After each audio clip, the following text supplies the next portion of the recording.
I'm going to show you how you can run n8n locally for free so you don't have to pay for their hosting fees.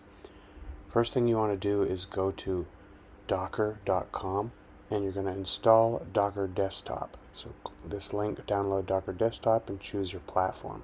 Once it's downloaded, go ahead and open it up to make sure it's running.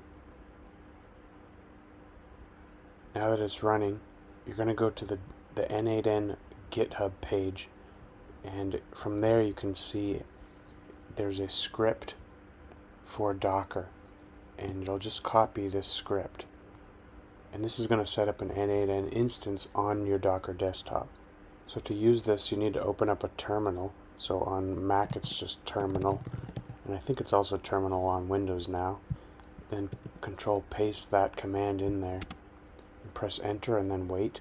Then once it's done, you can copy and paste this URL and paste it into your browser. And you'll need to set up the initial owner account. This can be anything. It's going to ask you for some information to get a paid account, but you can use free forever, so just go ahead and skip that, and then you can jump right into creating your own workflows locally from your machine.